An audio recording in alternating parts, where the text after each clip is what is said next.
Përshëndetje të nderuar miqtë e mia, ku po ritakohemi sërish me mua Tirona Lilin në kanalin Monitor TV, për të sjellur pranë jush ngjarjet më të fundit, për të sjellur pranë jush temat më të ndjeshme dhe më interesante.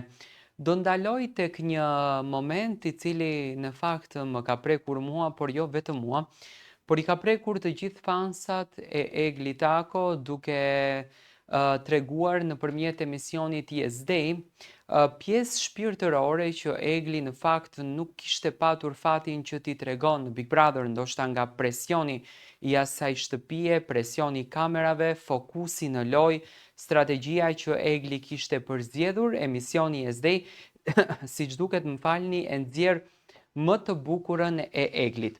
Edicioni i djeshëm apo puntata e djeshme ka qenë një puntatë e mbushur me shumë emocione, ku dy vajzat që ishin përzgjedhur si krye familjaret, në fakt pasi që koncepti ndrohen rolet e familjarëve dhe krye familjarëve, vajza që ishte krye familjarja në këtë rast kishte përzgjedhur që të merr gjyshin mamin dhe babin, ndërsa goca tjetër kishte përzgjedhur të merr gjyshen mamin, babin edhe hallën. Një puntatë shumë e bukur, një puntatë që na rëmbeu me emocione, me të qeshura, me kënaqësi, me lojra të bukura, familje që gëzojnë, që realisht është figura apo është pamja, apo është fotografia që ne duam të shikojmë tek familjet shqiptare. Për një moment i cili ishte momenti kulminant, ishin lotët të Eglit Tako. Lotët e Eglit, të cilat nuk ndaluan së pushuari gjatë gjithë emisionit. Do të thënë, gjatë gjithë emisionit Egli ka qenë duke qarë, ka qenë duke u emocionuar për gjyshin, sepse njëri nga gjyshërit brenda studios si kujtonte Eglit fëmijërinë e saj. I kujtonte kujtimet e bukura dhe i kujtonte që Egli Tako është rritur pikërisht nga gjyshi dhe gjyshja janë pikë në zemër dhe shpirta që na sjellin gjithmonë emocion. Unë jam munduar që nëpërmjet një analize të detajuar ta përshkruaj shpirtin e bukur të Eglit dhe natyrën paqësore që Egli ka. Dita e djeshme në emisionin e dashur nga publiku Yes Day nuk ishte si të gjithë të tjerat. Në një program që zakonisht të sjell energji pozitive, surpriza dhe buzëqeshje, ndodhi diçka krejt të ndryshe. Një moment i papritur, i pastër dhe i mbushur me emocione që preku jo vetëm të ftuarit dhe panelin, por edhe qindra mijëra shikues përballë ekranit televiziv. Në mesin e të ftuarve të puntatës së djeshme ishte një vajzë e vogël bashkë me gjyshin e saj. Çifti i gjeneratave solli një histori të thjeshtë, por të mbushur me dashuri dhe me shumë ngrohtësi. Në fund të rubrikës, vajzës ju dha edhe mundësia të shprehte një dëshirë, një kërkesë që sipas rregullit të emisionit duhej që ajo ta realizonte, pasi që gjithmonë, domethënë, fëmijët, më duhet edhe një herë ta citoj, janë pika kryesore në këtë emision dhe janë vëmendja kryesore. Askush nuk e priste që ajo dëshirë të kishte një peshë kaq të madhe emocionale. Me një zë të butë, vajza u drejtua nga gjyshi dhe tha: "Dua që gjyshi të vi të jetoj me ne, sepse dua ta kem gjithmonë gjyshin afër." Në atë moment studioja u mbulua nga një heshtje prekse. Ishte një çast ku të gjithë për disa sekonda haruan se ishin pjesë e një programi televiziv. Në sytë e panelistëve dhe të publikut, në studio filluan të shfaqeshin lotë, ndërsa emocionet u ndjenë në ajër, në këtë rast nga ana e Eglit edhe vajzës në fjalë.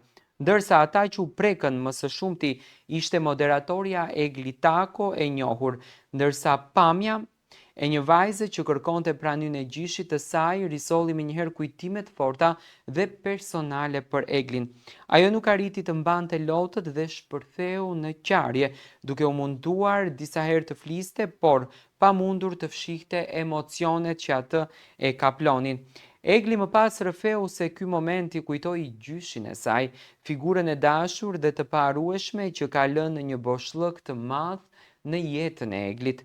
Lotët që rrithnin në fytyrën e saj nuk ishin thjesht emocione të çastit, por një shfaqje e dhimbjes dhe mallit të akumuluar ndër vite për njeriun e saj më të dashur dhe më të çmuar. Publiku në studio reagoi menjëherë duke duar trokitur, ndërsa panelistët ju afruan për të ngushëlluar. Ky ishte një prej atyre momenteve të rralla kur ekrani nuk flet për spektakël, por për emocione të vërteta njerëzore. Momenti u bë menjëherë viral në rrjetet sociale, dhjetra video të shpërndara treguan Eglin teksa po lotonte, ndërsa komentet nga ndjekësit ishin të shumta dhe të mbushura me shumë ngrohtësi. Shumë shprehën mbështetje për të, duke theksuar se reagimi i saj ishte një pasqyrë e dashurisë së madhe që ajo ka ndjerën dhe ndjen për gjyshin e saj. Ky ishte një nga momentet më të ndjera që kemi parë ndonjëherë në një emision shqiptar. Lotët e Eglit ishin lotët e siecilit prej nesh që ka humbur një gjysh ose një gjyshe të dashur, shkruante një komentues në Instagramin e tij. Të tjerët theksuan rëndësinë e mesazhit që vajza dha me kërkesën e saj, kujdesi për gjyshërit, respekti për ta dhe rëndësia e mbajtjes së tyre pranë familjes, në një shoqëri që shpesh herë rend pas modernitetit dhe rutinës së përditshme. Ky moment riktheu vëmendjen tek vlerat e thjeshta njerëzore, dashuria, kujdesi dhe lidhja e fortë ndër breznore. Puntata e djeshme në Yezdej do të mbetet gjatë në kujtimin e publikut, jo për ndonjë spektakël madhështor, por për surprizën të jashtëzakonshme, por edhe për një të vërtetë të thjeshtë. Dashuria për gjyshërit është një dhuratë që nuk shuhet kurrë dhe kur ata nuk janë pranë nesh. Dhe në këtë rast Eglitako pa maska dhe pa rezerva tregoi fytyrën njerëzore dhe të ndjeshme të saj, duke bërë publikun të kuptojë se brenda çdo personazhi të njohur fshihet një zemër e thjeshtë, një shpirt që mban kujtime dhe një plagë të njëjtë që na e sill në fakt secila prej nesh. Eglitako tregoi edhe një herë natyrën e saj, shpirtin e saj, një vajzë me energji të bukur, pozitive, një vajzë me një ndjershmëri. Unë në fakt i dua shumë njerëzit të cilët kanë emocione, të cilët kanë pasione, të cilët të dinë të qajnë, të cilët të dinë të kërkojnë falje.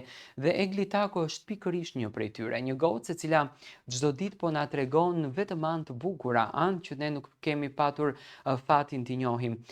Egli e dashur, jam shumë i lumtur që ti nëpërmjet emisionit tënd po tregon që gjyshërit duhet të rinë pranë nesh, sepse jetojmë në një kohë që fatkeqësisht gjyshërit nuk i duan, fatkeqësisht gjyshërit nuk i respektojnë dhe janë të pakët ato të cilët vlerësojnë prezencën e një gjyshit në shtëpi. Ne do të takojmë sërish së bashku, çfarë duhet të bëni, na ndiqni gjithmonë me subscribe në kanalin Monitor TV.